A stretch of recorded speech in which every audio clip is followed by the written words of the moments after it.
Votre programme d'information avec l'UIL, l'Université internationale de Libreville, le fleuron de la formation universitaire en Afrique.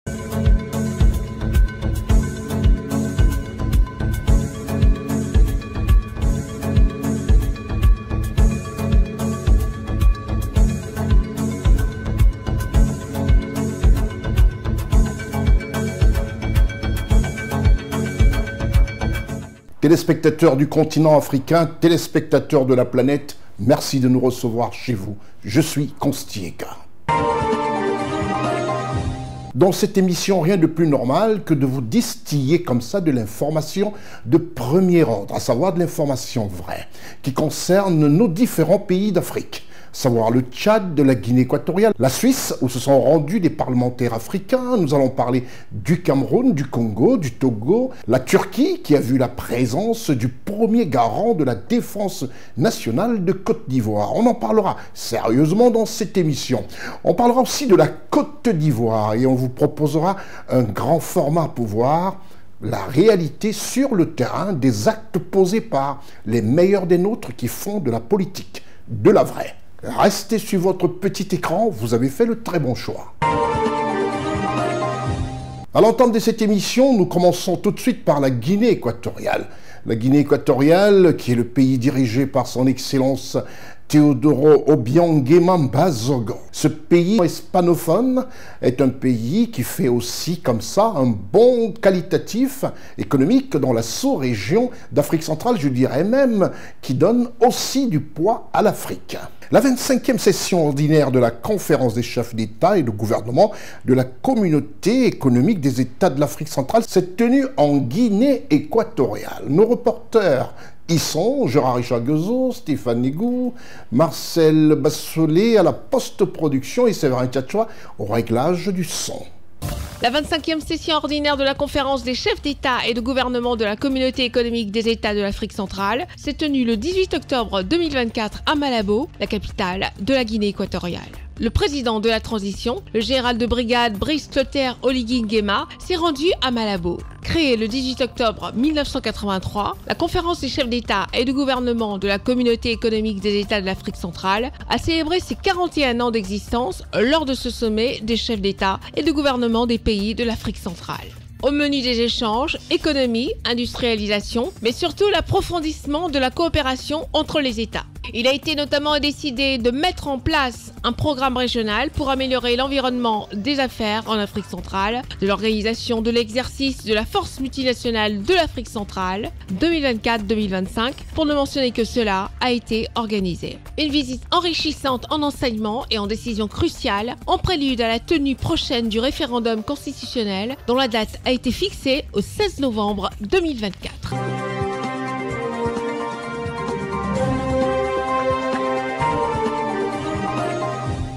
Voilà, quand les chefs d'État africains, surtout ceux de la zone d'Afrique centrale, se réunissent, tous ces chefs d'État essayent de trouver le meilleur pour nos populations. Nous allons en Suisse, nous allons voir ce que font nos parlementaires. L'honorable Adamabik Togo, président de l'Assemblée nationale de la République de Côte d'Ivoire, a pris part à la 149e Assemblée de l'Union parlementaire, en sigle UP. À cette occasion, le président de l'Assemblée nationale ivoirienne a dressé un bilan satisfaisant. 130 pays représentés par leurs parlementaires. À ce grand rendez-vous, ils ont évoqué les pandémies, les conflits, les changements climatiques et le soutien au multilatéralisme. Reportage Gérard-Richard Guezo, Marcel Bassolé, Charlotte Abdoulaye. La 149e Assemblée de l'Union interparlementaire, qui s'est tenue à Genève, en Suisse, s'est terminée par une note empreinte d'espoir. Les parlementaires ont souligné l'importance du dialogue multilatéral pour faire face aux défis mondiaux actuels. Je reste confiant en notre capacité de résilience, pourvu que nous défendons toujours et partout nos principes fondés sur le multilatéralisme, le dialogue politique, le respect du droit international et la solidarité pour la paix et le développement. Nos peuples attendent beaucoup de nous. Il est de notre devoir de répondre à leurs attentes. Aussi devons-nous aider au renforcement des institutions en Afrique, gage de développement et de réduction d'inégalités sociales. Une charte sur l'intelligence artificielle a été adoptée. On est tous d'accord pour dire que l'intelligence artificielle va permettre d'améliorer donc la santé, l'intelligence artificielle pour notre pays comme la Côte d'Ivoire va aider à améliorer la productivité en utilisant moins d'espace, ce qui permet donc de protéger la faune, de respecter donc les exigences de l'environnement. Parallèlement aux sessions, le président de l'Assemblée nationale de Côte d'Ivoire, l'honorable Adama Bictogo, a pris part à la préparation du 15e sommet des présidents de Parlement. De plus, il a exprimé sa satisfaction quant au rôle croissant de la Côte d'Ivoire sur la scène diplomatique internationale. Nous avons terminé avec le panel de haut niveau. C'est le panel en charge d'organiser la conférence mondiale des parlements, qui se tient tous les 5 ans. Et le président de l'Assemblée que je suis a été donc choisi parmi les présidents de l'Assemblée africaine. Nous sommes 5. Et je voudrais donc dire que ce choix est le fruit du leadership de notre président Alassane Ouattara.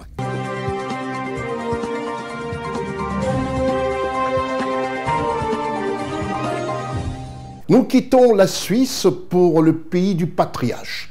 À 91 ans bien sonnés, le président de la République du Cameroun, son Excellence Paul Biya, a effectué un grand périple de travail qui l'a mené hors de son pays, le Cameroun, pendant une bonne période. Le chef de l'État camerounais est rentré au Cameroun le lundi 21 octobre, après un séjour de 49 jours qu'il a conduit en Chine, en France et en Suisse, avec des rencontres et des sollicitations pour le bonheur du peuple camerounais. Raoul Sonkwe, Stéphane Négou, Gérard Richard, Gozo Séverin Tchatchoua et Marcel Bassolé et la présence d'Éric Biquet ont suivi quand même, en dehors de cette arrivée que vous avez vue sur nombreux médias, quelques impressions des Camerounais sur ce séjour et ce retour au pays natal, ce retour au Cameroun du président de la République, son Excellence Paul Biya.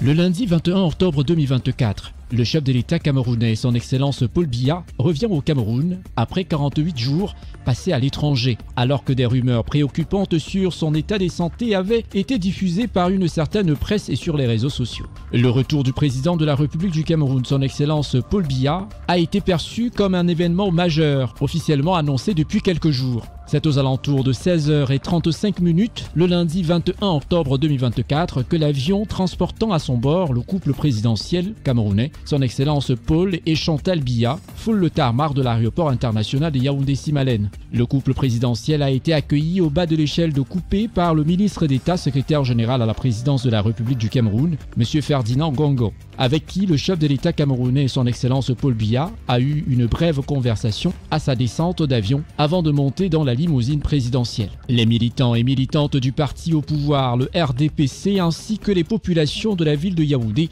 et ses environs donnent de la voix pour saluer de fort belle manière le retour du président de la République du Cameroun, chef de l'État, chef suprême des armées, son Excellence Paul Biya, au rythme des tam-tams et des you-you. Ceci tout le long de l'itinéraire qui va de l'aéroport international de Yaoundé-Simalène jusqu'au palais de l'Unité. Une arrivée qui met fin à la désinformation concernant l'état de santé du président de la République du Cameroun, son Excellence Paul Biya, dont certains esprits dissimulés l'annonçaient déjà comme décédé. Le président de la République du Cameroun, son Excellence Paul Biya, est de retour dans son pays natal. Fin des débats, la vie reprend son cours. Les équipes de CNN Télévision ont recueilli des avis des Camerounais concernant les informations diffusées par une certaine presse et sur les réseaux sociaux relatives au président de la République du Cameroun, son Excellence Paul Biya. Merci d'abord pour l'occasion que vous m'offrez en ce jour de dire quelque chose sur le retour triomphal de notre champion, de notre papa, le père de la nation, son Excellence Paul Biya, le président de ce pays, qui a tout donné à ce pays. Pour moi, c'était du vent. Je dis du pur vent. Parce que pour un papa de cet âge, qui a tout donné à ce pays depuis 1962, mais pour des détracteurs qui voulaient sûrement s'aimer la panique et le trouble dans ce pays, j'ai compris qu'il y avait un agenda caché derrière tout ce qui se disait. Parce que vous ne pouvez pas, au moment où le gouvernement ne vous dit rien, et vous agitez à annoncer que le président d'un pays comme le Cameroun est mort et rien ne se passe. Non, c'est pas possible. Ceux-là qui ont distillé cette fausse information, c'était pour troubler le peuple. Mais malheureusement pour eux, le peuple est mature et le peuple est derrière son président. Moi, j'ai fait plusieurs quartiers de cette ville de Douala en ce moment où ces rumeurs couraient. je peux vous rassurer que tous étaient peut-être inquiets, mais avaient une prière dans le cœur, que le président revienne en vie. Que le président revienne en vie et en santé. C'est l'un des plus grands architectes de ce pays, depuis la fondation jusqu'à ce jour. Il disait en 1985, je cite, « Il y a des valeurs qui valent le sacrifice de la vie. Et de toutes ces valeurs, rien ne vaut autant que l'homme. Et en l'homme, rien ne vaut autant que le bonheur auquel il aspire. Et qui ne peut trouver à se réaliser que dans une société capable d'assurer les conditions de sa propre existence. » C'est un homme de paix. C'est les apprentis sorciers, comme lui-même le dit si bien. Il en a encore au moins pour 100 ans. Là où habite la haine, réside la peur.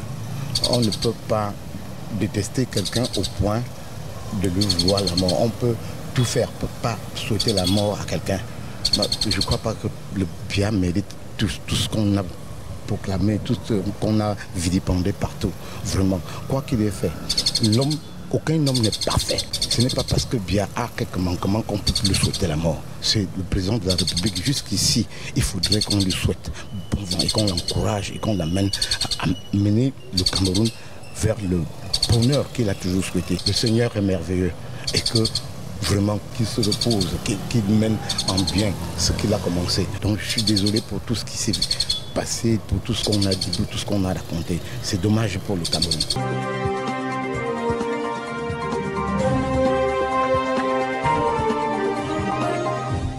Après le Cameroun, j'ai toujours coutume de le dire, puisque nous parlons du climat, nous parlons du changement climatique, je vous permets un peu de survoler la forêt qui sépare le Cameroun d'un autre pays. Regardez cette très belle forêt. Je demande d'ailleurs à la post-production en full écran de vous montrer la forêt luxuriante, ces arbres qui séparent aujourd'hui deux pays d'Afrique équatoriale. Et quand on sent que c'est cette Afrique équatoriale qui est le berceau aujourd'hui de tout ce qu'il y a d'oxygène et qui peut réguler comme ça le climat, on peut simplement s'enorgueillir, nous, Africains. Nous allons au Congo, le pays dirigé par le président Denis Sassou Nguesso. En République du Congo, l'heure a été au budget. Le budget de la République du Congo 2025 a été soumis à l'Assemblée nationale. Gérard Richard Gozo, Séverin Tchatchoua, Marcel Bassolé, avec la complicité de Raoul Sankoué, nous en font écho. Le gouvernement congolais a officiellement soumis le budget de l'État pour l'exercice 2025 à l'Assemblée nationale par le biais de M. Ludovic Ngatse, ministre du Budget, des Comptes publics et du Portefeuille public. Ce budget s'élève à plus de 2800 milliards de francs CFA, un taux plus élevé par rapport à 2024. Au regard des agrégats budgétaires ainsi présentés, il s'impose à nous la redéfinition d'une stratégie en matière de gestion budgétaire, du financement et de la trésorerie. De ce fait, les mesures préconisées sont les suivantes. Limiter l'affectation des recettes à certaines administrations en les canalisant vers le compte unique du Trésor. Procéder aux évaluations régulières des avantages fiscaux consentis avec les engagements pris par les contribuables dans le cadre des conventions pour limiter la dépense fiscale et réformer le bénéfice des exonérations douanières par le paiement préalable et le remboursement a posteriori.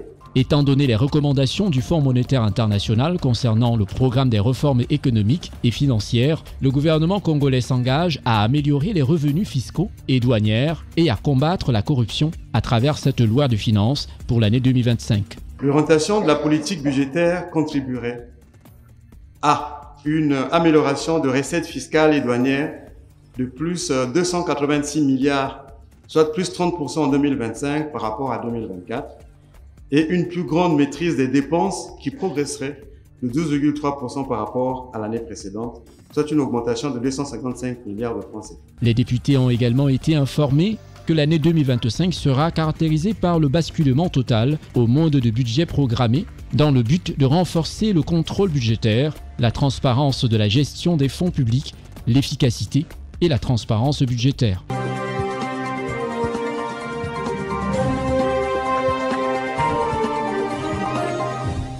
Nous quittons le Congo pour le Tchad, le pays dirigé par son Excellence, le président Mahamat Idriss Déby Itno, chef de l'État tchadien. Le secrétaire exécutif du CILSS a été reçu par le chef de l'État tchadien, son Excellence Mahamat Idriss Déby Itno. Reportage Raoul Sankoué, Jean-Richard Gozo, Séverin Tchatchoua et Marcel Bassolé. Le président de la République du Tchad et président en exercice du comité permanent inter-État de lutte contre la sécheresse dans le Sahel, son Excellence Mahamat Idriss Déby Itno, a reçu au palais Toumaï le docteur Abdoulaye Mohamedou, secrétaire exécutif du SILS. Nouakchott, la capitale de la Mauritanie, sera au mois de novembre 2024 au cœur des deux événements majeurs, s'agissant du sommet des chefs d'État et de gouvernement du SILS et du forum de haut niveau sur le pastoralisme au Sahel, en accord avec la déclaration de Nouakchott, approuvée il y a 10 ans. L'objectif du déplacement du docteur Abdoulaye Mohamedou à Djamena était de présenter au chef de l'État tchadien et président en exercice du SILS, son Excellence Mahamat Idriss Déby Itno, l'état de préparation de ces deux grandes rencontres. Le président de la République du Tchad, qui a toujours été préoccupé par les défis climatiques et environnementaux, ainsi que par les crises sécuritaires dans le Sahel, n'a pas manqué de donner des orientations très précises afin que l'issue de ces rencontres apporte un changement radical à la région. Ce forum Nouakchott plus 10 sur l'élevage et le pastoralisme se tient 10 ans après la déclaration de Nouakchott, elle-même précédée de la déclaration de N'Djamena, qui était le segment technique de cette déclaration. Et cette déclaration avait permis de mobiliser les décideurs de la région et les partenaires techniques et financiers au profit de l'élevage et du pastoralisme. Et un certain nombre de projets ont été mis en œuvre au cours des 10 dernières années. Et donc Nouakchott plus 10, ce sera l'occasion d'évaluer le chemin parcouru, les résultats obtenus sur l'ensemble des pays du Sahel dans le domaine de l'élevage et du pastoralisme, et également d'envisager l'avenir dans un contexte où on sait qu'il y a des crises qui se sont empilées ces dernières années et qui ont affecté l'élevage et le pastoralisme dans notre région. Outre cette thématique, le docteur Abdoulaye Mohamedou a profité de l'occasion pour présenter au chef de l'État, président en exercice, son Excellence Mahamat Idriss Déby Itno, l'état de son organisation, l'action en cours ainsi que des divers projets et programmes soutenus par le SILS au Tchad.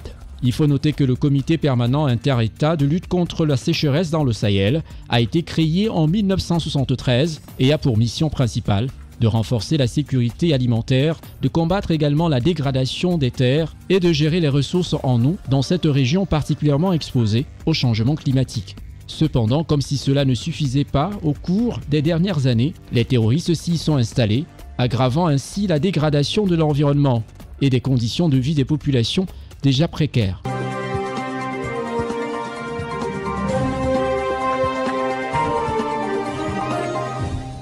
Après le Tchad, nous allons au Togo, le pays dirigé par son Excellence Faure Essossimba Yassimbe, l'un des plus jeunes en âge et les plus anciens dirigeants de pays africains. Mais très brillant. Ça fait plaisir de voir nos jeunes chefs d'État et des chefs d'État qui bougent et qui font de leur pays un pays attractif. Regardez aussi quelques images que nous présente comme ça Marcel Bassolé sur le Togo. Regardez ce pays. On y reviendra dans quelques instants pour vous présenter ce pays en 5 petites minutes, voire tous les atouts. Pour l'instant, place à une information particulière.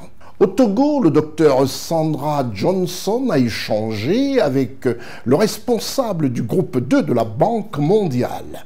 Reportage Raoul Sankoué, Gérard Richard Gozo, Marcel Bassolé, Séverin Tchatchoua. Le ministre secrétaire général de la présidence de la République et gouverneur du Togo, auprès de la Banque mondiale, le Dr Sandra Ablamba Johnson a reçu le lundi 14 octobre 2024 M. Abdou Salam Bello, administrateur du groupe Afrique 2 de la Banque mondiale, en fin de mandat. Cette rencontre qui intervient en prélude aux prochaines assemblées annuelles de l'institution qui se tiendront du 21 au 28 octobre 2024 à Washington est axée sur le bilan des activités du bureau de l'administrateur et de la revue des perspectives du partenariat entre le groupe de la Banque mondiale et le Togo.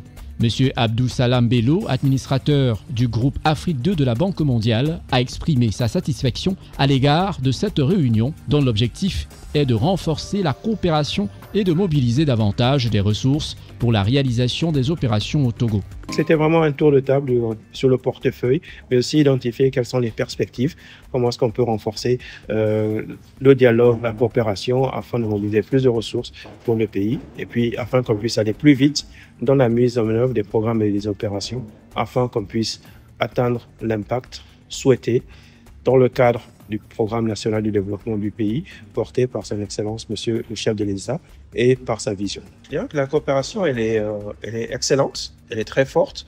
Le conseil d'administration a approuvé en mai, donc il y a quelques mois, son nouveau cadre de coopération qu'on appelle le CPF, le cadre de partenariat pays entre la République togolaise et le groupe de la Banque mondiale, qui va s'appuyer sur 3 grands axes, notamment la création de l'emploi de qualité par un secteur privé dynamique, l'amélioration de la qualité de ce qu'on appelle le capital humain, c'est-à-dire santé, éducation, vulnérabilité, mais aussi une 3e dimension sur le renforcement de l'administration territoriale, donc le déploiement aussi, le renforcement du réseau, la construction de villes secondaires.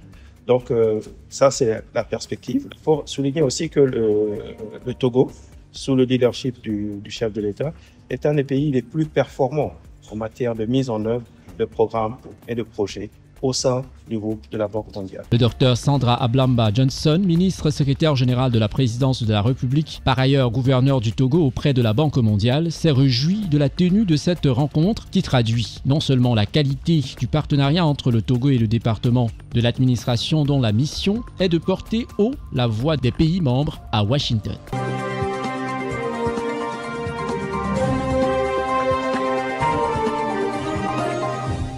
Et nous restons au Togo, je vous l'ai promis, c'est un des plus petits pays en superficie, en population, du côté de l'Afrique de l'Ouest. Et nous avons décidé de vous présenter ce pays. Vous verrez ses atouts, ses avantages. Un pays aussi attractif, qui montre aujourd'hui aux yeux du monde, aux yeux de l'Occident, que l'Afrique est la terre promise de la planète. Reportage Constant Eka, Marcel Bassolé.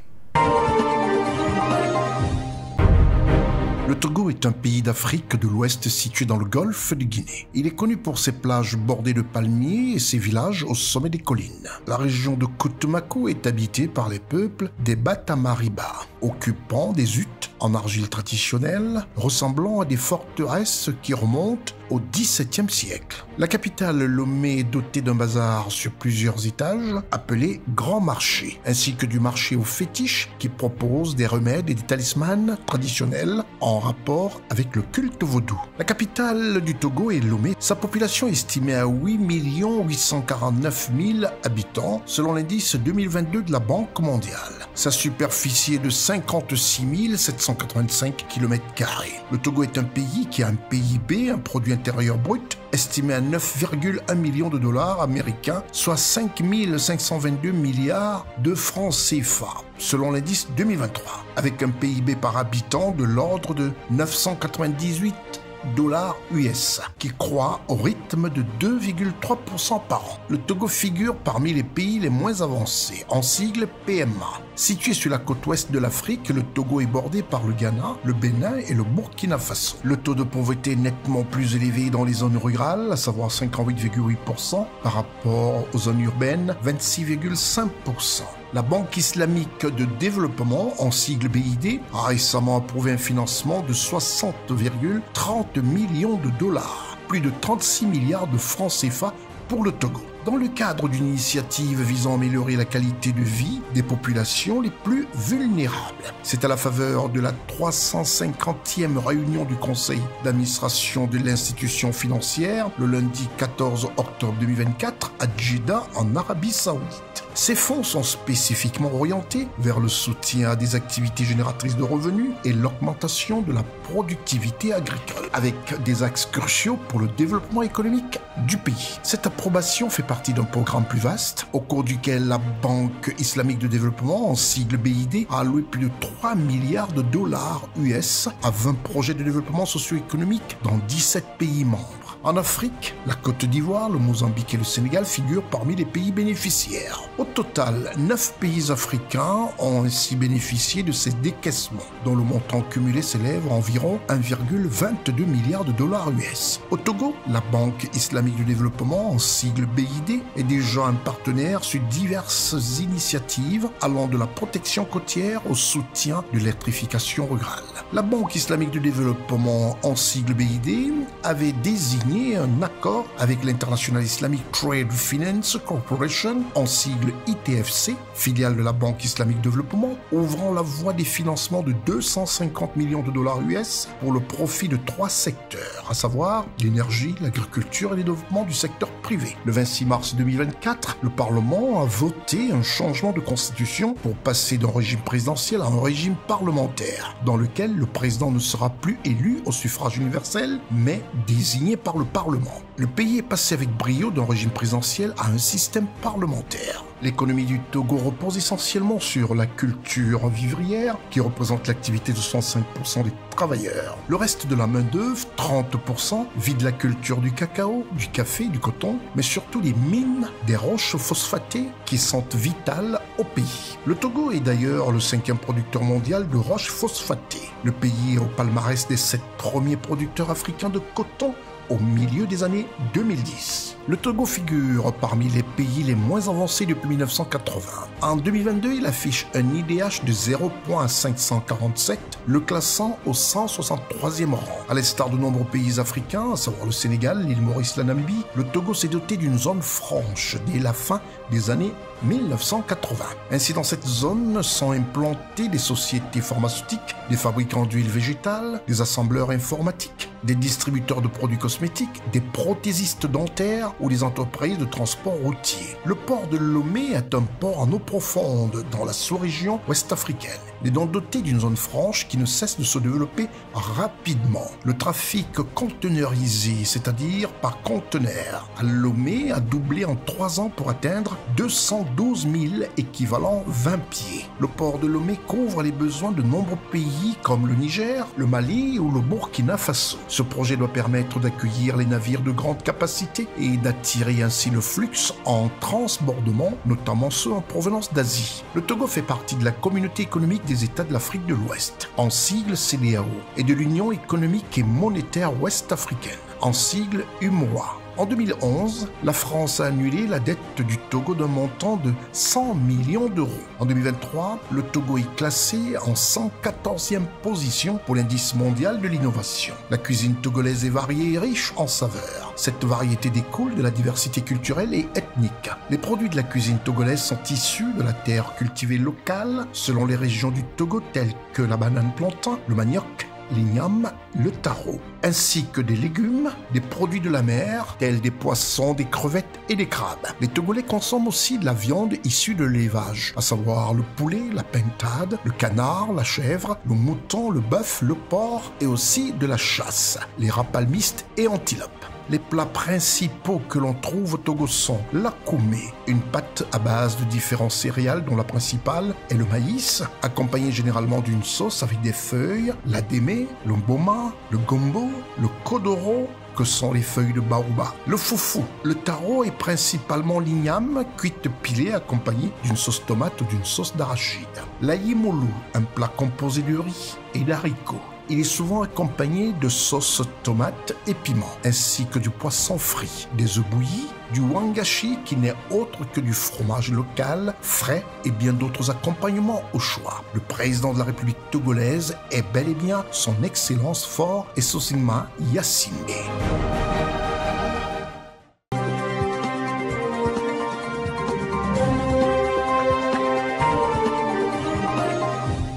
Qu'est-ce que c'est beau de découvrir ce pays comme ça, le Togo. Avant de nous rendre en Turquie pour voir les prouesses au quotidien du ministre d'État, ministre de la Défense de Côte d'Ivoire, nous restons d'abord en Côte d'Ivoire pour voir le baptême de ce 6e patrouilleur qui est chose effective dans les eaux de Côte d'Ivoire. La Défense se dote du 6e patrouilleur du nom de Vaillance, conçu en Israël. La ministre Kabagnale, ministre de l'économie, du plan et du développement, marraine de cette cérémonie avec la présence de plusieurs ministres du gouvernement de Côte d'Ivoire. Voilà qui montre encore une fois le concret effectué par le ministre d'État, ministre de la Défense de Côte d'Ivoire, avec ce 6e patrouilleur dans les eaux maritimes ivoiriennes. Reportage Ousmana Koulibaly, Lévité d'Yvonon, Marcel Bassolé. La cérémonie de parrainage et de baptême du patrouilleur de haute mer Vaillance a été présidée par M. Téné Birahima Ouattara, ministre d'État et ministre de la Défense de Côte d'Ivoire, en présence de Mme Nialé Kaba, ministre de l'Économie, du Plan et du Développement, qui est également marraine du patrouilleur Vaillance. Par ce geste, la marraine de ce patrouilleur, Mme Nialé Kaba, ministre de l'Économie, du Plan et du Développement, a procédé au baptême du navire avant qu'il ne prenne la mer, comme le veut la tradition dans toutes les marines du monde.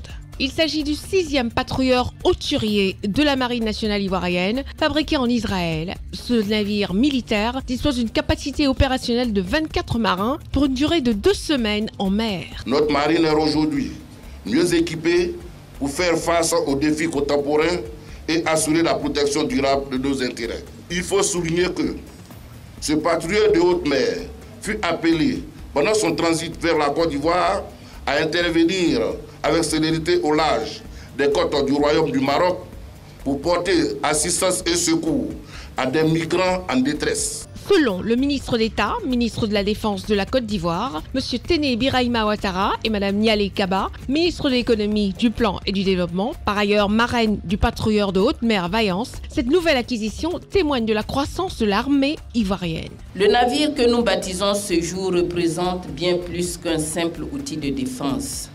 Il incarne l'engagement du chef de l'État à protéger notre patrie, ses intérêts et ses valeurs. Il est aussi le symbole de notre capacité collective à surmonter les défis avec résilience. Le ministre d'État, ministre de la Défense de Côte d'Ivoire, M. Téné Birahima Ouattara, a exprimé sa profonde reconnaissance envers son Excellence Alassane Ouattara, président de la République de Côte d'Ivoire et chef suprême des armées, pour cette nouvelle acquisition, la 6e du genre après les patrouilleurs L'Émergence en 2014, le Bouclier en 2015, capitaine de frégate Sekongo en 2016, le contre-amiral Lamine Fadika en 2022 et l'Espérance en 2023. Je voudrais, au nom de l'ensemble des forces armées de Côte d'Ivoire, exprimer notre sincère gratitude à son Excellence le Président de la République pour cette nouvelle acquisition. Patrouilleur Vaillance, symbole de fierté et d'assurance pour chaque Ivoirien, permettra à notre marine nationale d'accroître sa capacité, sa liberté d'action et sa projection dans les eaux afin de faire face aux défis sécuritaires nés des activités criminelles en mer et de la pollution de l'environnement marin. Ce patrouilleur de type OPV 452, équipé de moyens de défense capables d'atteindre des cibles sur une distance de 2 km, constitue un avantage dans la lutte contre la piraterie maritime et dans la protection des eaux internationales.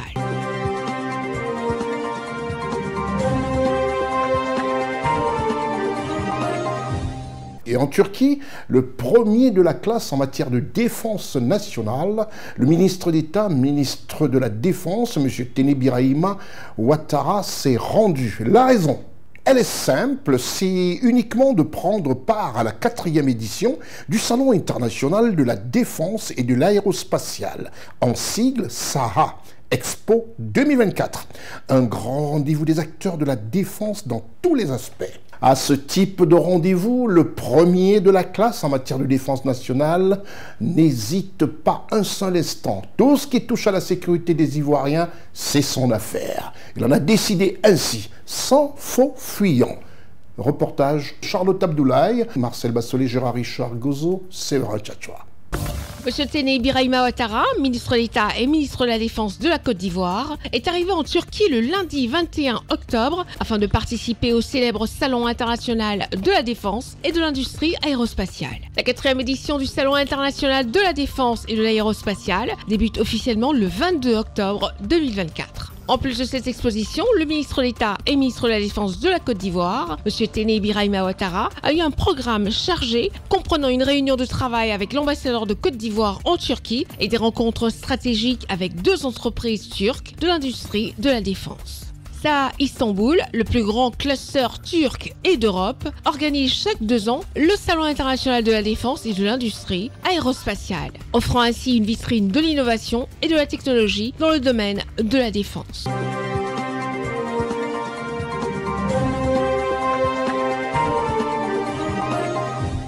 Qu'est-ce que ça fait plaisir pour les Africains de voir leur politique parler peu et surtout travailler et agir.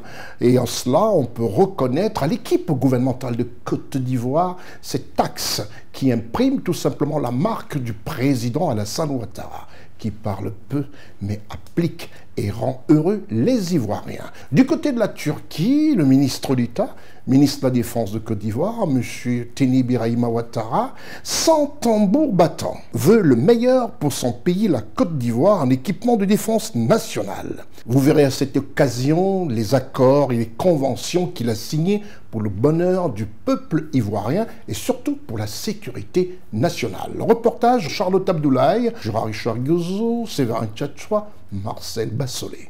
M. Teni Birahima Ouattara, ministre d'État et ministre de la Défense de la Côte d'Ivoire, à Istanbul, en Turquie, à l'ouverture de la 4e édition du prestigieux Salon de la Défense et de l'Industrie Aérospatiale SAA Expo 2024. Après la cérémonie d'ouverture solennelle qui a rassemblé plusieurs pays, le ministre d'État et ministre de la Défense de la Côte d'Ivoire a visité divers stands, lui permettant ainsi de s'imprégner sur les dernières avancées technologiques dans le domaine de la défense. Par la suite, une convention a été signée entre la Côte d'Ivoire et la Turquie dans le but de consolider l'excellente coopération militaire qui lie les deux pays. L'accord est signé par le ministre d'État et ministre de la Défense de la Côte d'Ivoire, M. Teni Birahima Ouattara, et son homologue turc de la Défense nationale, M. Yassar Guiyer.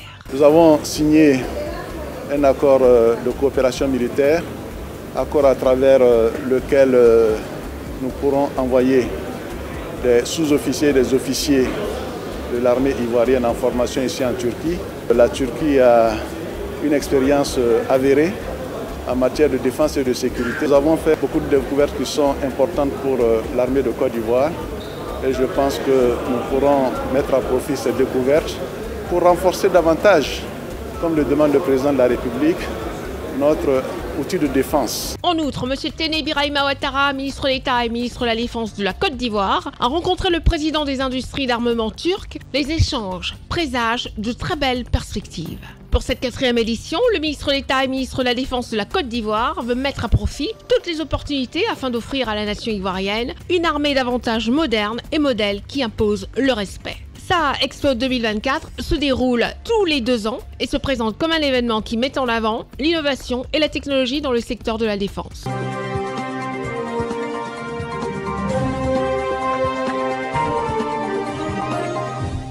Nous quittons la Turquie pour le Cameroun, ce pays continent qui envahit un tout petit peu la toile ces derniers temps par de nombreux soubresauts. Mais sur CNN, on a décidé de prôner l'information vraie, essayer tout simplement de redonner du baume au cœur à tous les habitants africains par leurs informations, des informations qui touchent leur pays et surtout qui donnent un peu une fierté et une envie de vivre à tous et à chacun. Au Cameroun, la 3e édition 2024 de l'Assemblée générale thématique a été parrainée par le premier responsable de la santé dans ce pays continent, le ministre du tutelle, le docteur Manaouda Malachi. Et dans ce pays continent, toute la grosse équipe de CNN Cameroun, dirigée par Stéphane Négou, avec la complicité de Richard Gozo, Séverin Tchatchoua et Marcel Bassolé, sans oublier Raoul Sankoué, ont été sur place et nous en font écho. La 3e édition de l'Assemblée générale thématique de l'Association de distribution pharmaceutique africaine s'est ouverte ce 22 octobre 2024 à Douala, capitale économique du Cameroun.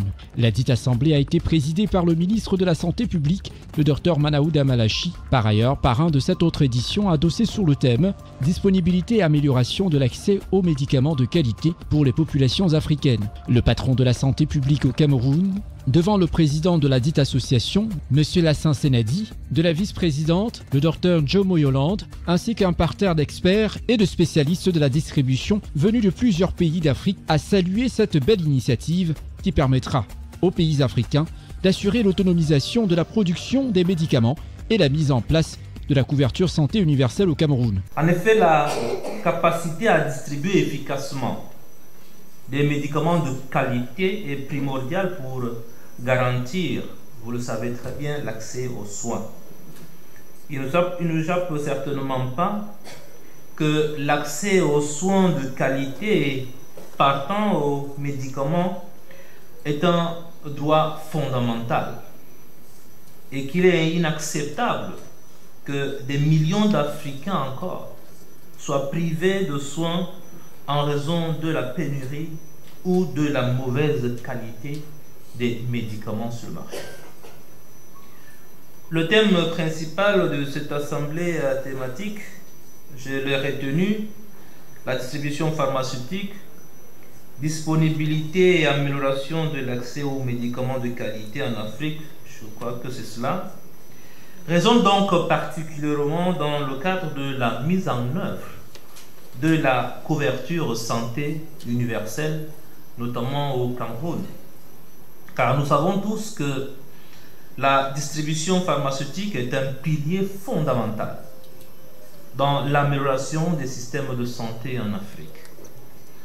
Pour que l'accès aux médicaments ne soit pas un privilège, mais un droit pour chaque citoyen, il est nécessaire de mettre en place des chaînes d'approvisionnement robustes, transparentes et efficaces. La tenue de la 3e édition de l'Assemblée générale de l'Association de distribution pharmaceutique africaine a pour objectif de faire le bilan de l'année écoulée et d'échanger sur les voies et moyens pour améliorer l'accès aux médicaments pour les populations africaines. Pendant 2 jours, les échanges seront axés sur la distribution pharmaceutique et sur les risques, mais aussi et surtout les opportunités auxquelles sont confrontées les chaînes d'approvisionnement pharmaceutique en Afrique. Pour nous, aujourd'hui au Cameroun, nous avons plusieurs sociétés de distribution et elles comptent parmi les structures pharmaceutiques les mieux structurées.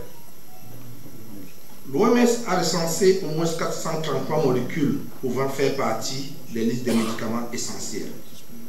De par l'importance qu'il revêt, il nous incombe donc de rendre disponible, je voulais dire à ces structures, de rendre disponible à tout moment, dans des quantités adéquates, dans toutes ces formulations appropriées à un prix abordable pour les individus et pour la communauté.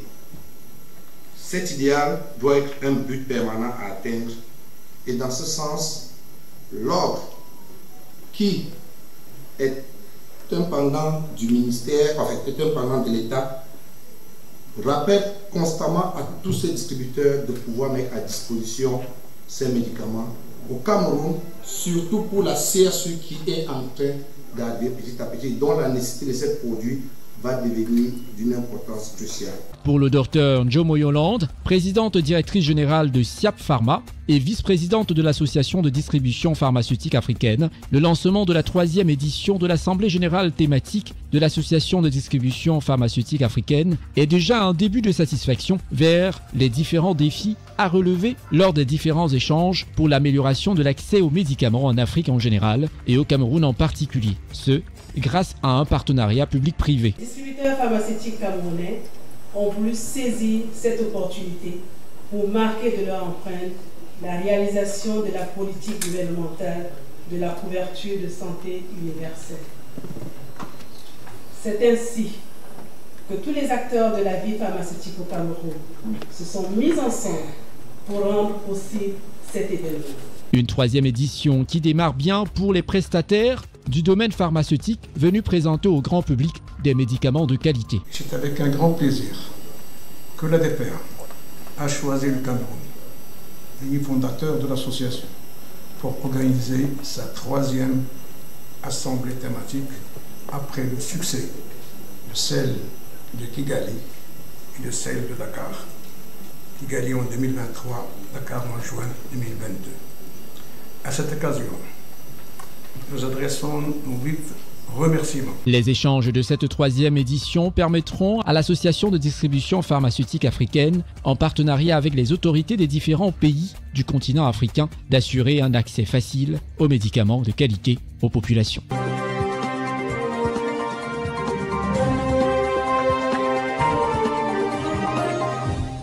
Nous quittons le Cameroun pour la Côte d'Ivoire et voir tout simplement que la première dame de la République de Côte d'Ivoire, Madame Dominique Ouattara, n'est de tout repos.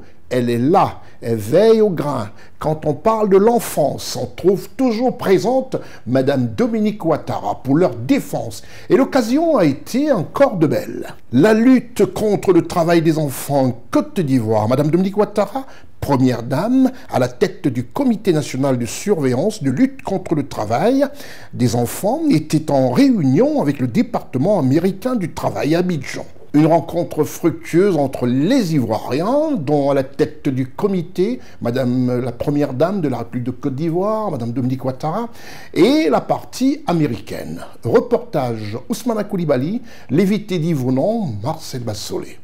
Madame Dominique Ouattara, première dame de Côte d'Ivoire, a présidé une réunion de haut niveau axée sur la lutte contre le travail des enfants le mardi 22 octobre 2024 à Cocody. Cette rencontre s'est faite en présence de Madame Thea Lee, sous-secrétaire adjointe chargée des affaires internationales du département du travail des États-Unis. Il est essentiel de ne pas abandonner car la menace persiste. La première dame de Côte d'Ivoire, Madame Dominique Ouattara, présidente du comité de surveillance des actions de lutte contre le travail des enfants, partage cette conviction avec le département du travail des États-Unis d'Amérique. Le département du travail des États-Unis et les gouvernements de la Côte d'Ivoire et du Ghana ont une longue histoire de partenariat sur cette question. Je tiens à féliciter les deux gouvernements pour leurs efforts continus en faveur du progrès et du changement significatif visant à améliorer la vie des enfants, des familles et des travailleurs vulnérables dans leurs pays respectifs. Bien que des avancées aient été réalisées, USDOL réclame davantage d'efforts à la Côte d'Ivoire dans ce dernier rapport de travail des enfants. Les recommandations formulées à cet effet portent notamment sur les secteurs de l'éducation et de la protection sociale.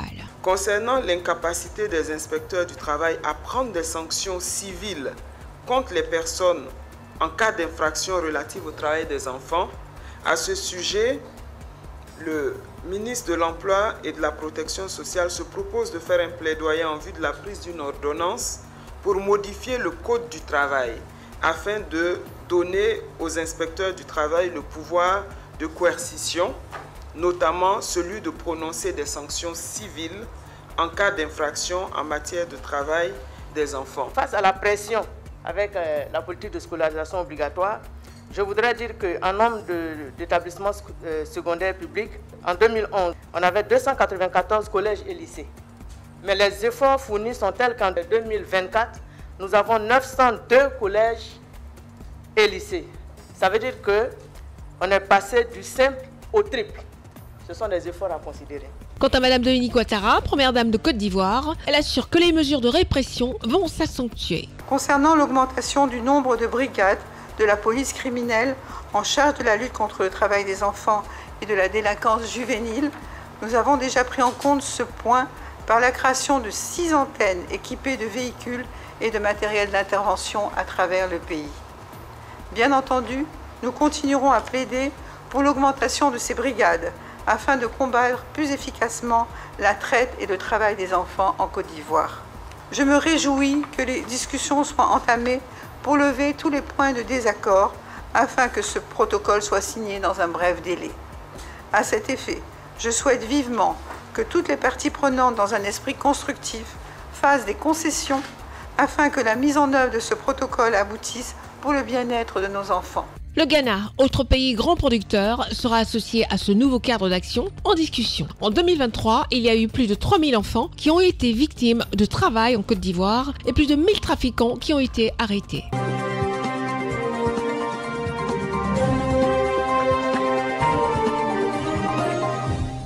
Voilà, Madame la Première Dame de la République de Côte d'Ivoire veille au grain. Les enfants en Côte d'Ivoire vont à l'école. Et après leur majorité, chacun choisit de ce qu'il fera. Pour l'instant, ce qu'ils feront après leurs études, après leur bac, direction le Gabon pour l'Université internationale de Libreville, qui est cette université qui a décidé de faire les choses autrement, à savoir former la jeunesse, les étudiants, pour être tout de suite aptes au travail, c'est-à-dire rentrer dans la vie professionnelle. Un clin d'œil à notre partenaire officiel. L'Université internationale de Libreville, reconnue d'utilité publique grâce à son partenariat avec l'État, est un établissement privé d'enseignement supérieur à vocation scientifique et technologique composé, entre autres, de l'École polytechnique de Libreville, de la Faculté de droit et des sciences politiques, de l'Institut international de recherche biomédicale et biotechnologie, de l'Institut supérieur de gestion et d'économie appliquée. Et sa toute nouvelle école de médecine et de pharmacie. Son ouverture sur le monde du fait de ses partenariats avec les prestigieuses universités et institutions internationales lui permettent de s'arrimer à plusieurs systèmes de formation et de délivrer des diplômes reconnus. DUT, licence, ingénieur, master recherche et professionnel, exécutive MBA, doctorat. Venez vous former à l'exécutive MBA de l'UQAM Canada au métier de l'économie, gestion, du droit et de la science politique de l'industrie médicale et pharmaceutique. Devenez technicien supérieur ou ingénieur à l'Université internationale de Libreville, le fleuron de la formation universitaire en Afrique. Inscription ouverte pour l'année universitaire 2024-2025. Voilà un élément qui prouve encore qu'en Afrique, plus besoin d'aller au Canada, d'aller en France, d'aller un peu partout. Restons à côté de nos parents et faisons des brillantes études, comme c'est le cas de cette université de Libreville, à savoir l'UIL. Je vous retrouve juste après la réclame.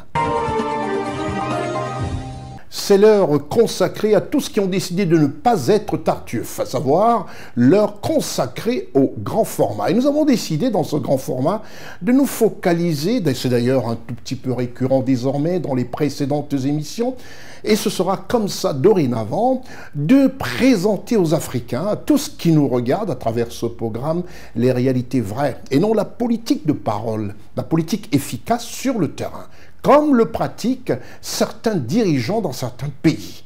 Et le pays choisi est la Côte d'Ivoire. Vous verrez comment, en Côte d'Ivoire, tout ce qui se dit se fait. Plus de paroles politiciennes. En Côte d'Ivoire, le gouvernement, sous la pulsion du président de la République, son Excellence Alassane Ouattara, dit des choses qu'ils feront, dit des choses qu'ils font, et souvent n'en parle même pas quand c'est fait. À qui revient le droit? Aux médias. Et s'il en a décidé comme ça d'être un peu cette voix qui vous propulse un tout petit peu tout ce que fait le gouvernement en Côte d'Ivoire, c'est l'heure du grand format. Dans ce grand format, les équipes dirigées par Ousmane Coulibaly, Lévité Divonan, ont sillonné la Côte d'Ivoire et vous verrez que pensent les Ivoiriens au sujet de l'augmentation des salaires et ainsi que de l'augmentation de la pension de retraite pour tous nos octogénaires, pour tous nos sexagénaires, et je dirais plus. Dans les rues d'Abidjan, l'équipe de CNN vous présente le grand format.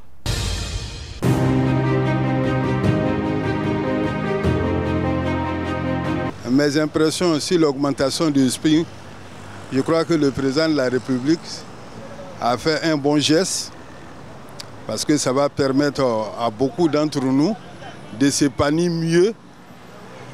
Et que nous souhaitons que toutes les entreprises privées respectent ce que la législation a demandé. Sur l'augmentation de la pension des retraités, mes impressions, comme je le disais de suite, toute augmentation permet à la population de s'épanouir.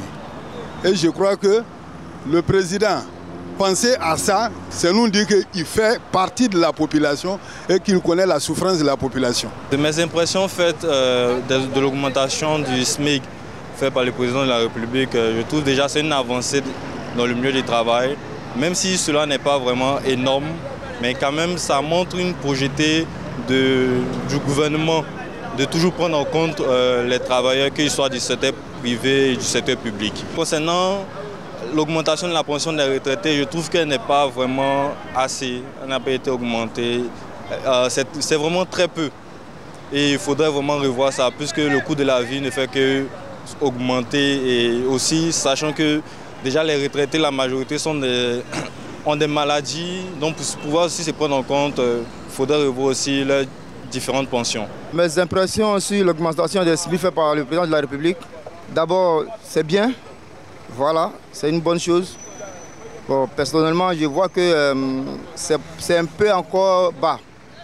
Voilà, c'est un peu encore bas. Vu l'état actuel des choses, vu le coût élevé des choses, voilà, je trouve, pour moi personnellement, je trouve encore que le SMIC est encore bas. L'augmentation de nos parents, ça, c'est une très bonne chose. Parce que actuellement, vraiment, les vieux, ils en ont besoin. Les impressions sur l'augmentation du SMIC faite par le président de la République, c'est déjà très bon. Dans toutes les façons, quand un enfant il naît, il fait 4 pattes et puis il avance. Déjà, c'est déjà pas majeur. Parce que de 60 000, on passe à 75 000, c'est déjà pas majeur, même si ça ne couvre pas les dépenses aujourd'hui. L'augmentation du salaire des retraités, des pensions des retraités par le président de la République est une très très bonne chose. C'est une très bonne chose parce que quelqu'un ne peut pas passer sa vie, 35 ans, 40 ans de sa vie, et puis venir percevoir des salaires misérables. Moi, mon papa, il était un directeur de Côte d'Ivoire Télécom autant. Mais après sa pension, ça tournait entre 62 000 et quelques. Aujourd'hui, moment s'est débrouillé avec n'est plus. Dieu merci que le président de la République a pensé à ça et puis a augmenté. Mes impressions sur l'augmentation des salaires de base faite par le président de la République, bon, je pense que c'est une bonne chose parce que ça permet aux fonctionnaires, aux travailleurs du privé comme du public de pouvoir bien s'en sortir. Même s'il s'agit d'une augmentation sur le marché des vivriers ou bien le transport, ils peuvent bien s'en sortir. L'augmentation de nos parents retraités, des pensions de nos parents retraités, faite par le président de la République, je pense que ça aussi c'est bon.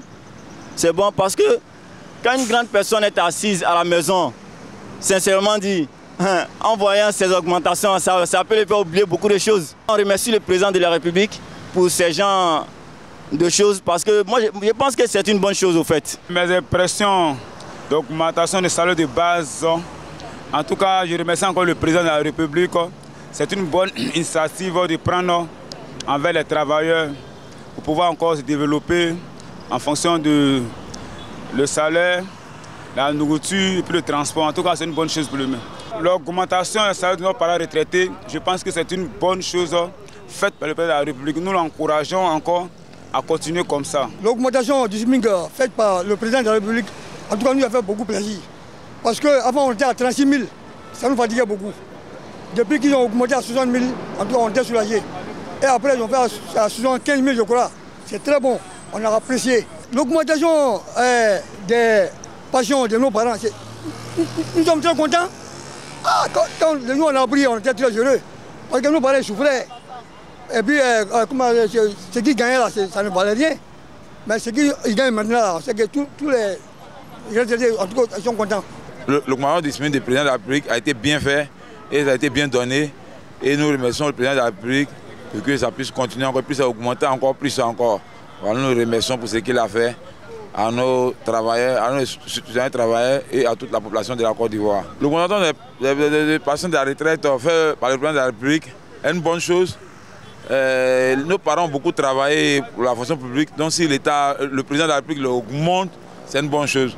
Je remercie aussi le président de la République d'avoir fait cette bonne chose aussi, que ça soit une continuité aussi. Mes impressions sur l'augmentation du SMIC par le président de la République sont vraiment des expressions de joie et tout cela, parce que c'était pas facile, hein.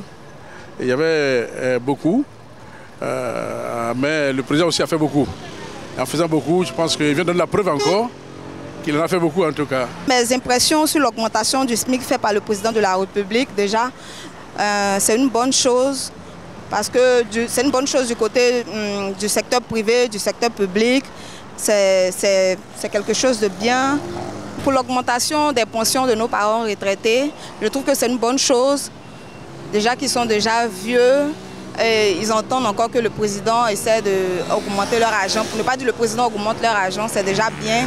Nous tenons à dire merci au président pour ce geste. Je salue déjà les efforts que le président fait de vouloir améliorer donc la vie des citoyens en permettant à ce que le SMIC soit revu à la hausse.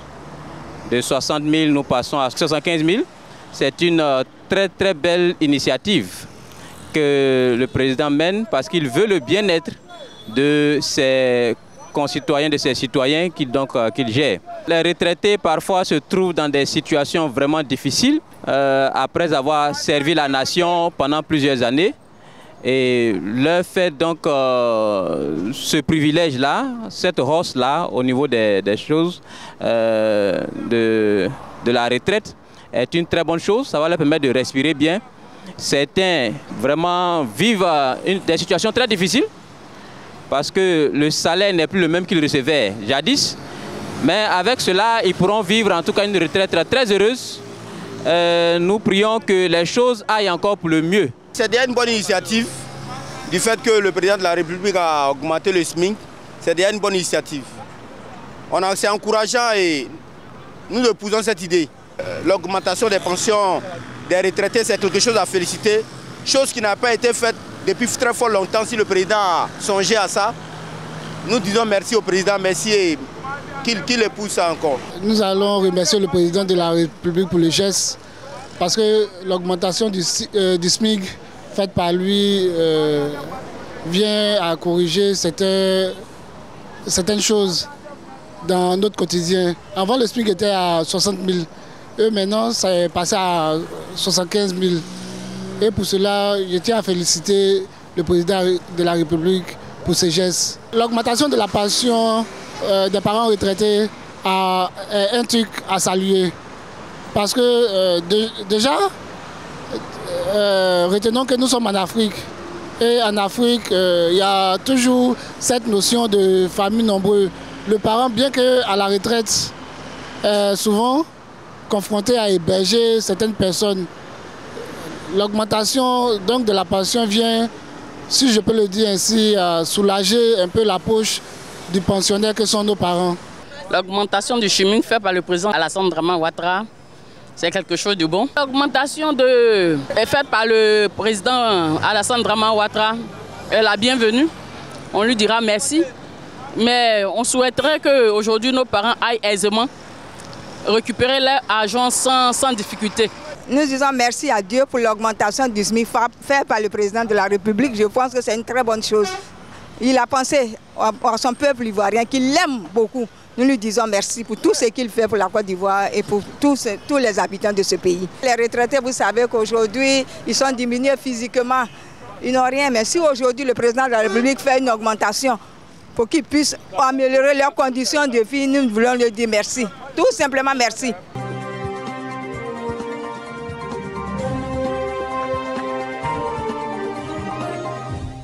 Tout en vous remerciant pour votre attention particulière à ce programme hebdomadaire que vous pouvez retrouver toute la semaine sur cnntv.ci et en replay comme ça sur www.ciwebinfo.net. C'est une chaîne d'information continue 24h/24. Vous y allez sur www.ciwebinfo.net ou cliquez sur replay et vous êtes en direct. C'était votre programme d'information avec l'UIL, l'Université internationale de Libreville, le fleuron de la formation universitaire en Afrique. Merci de nous avoir suivis. Merci à toute l'équipe qui me permet de concocter ce programme hebdomadaire. Je suis Constieka.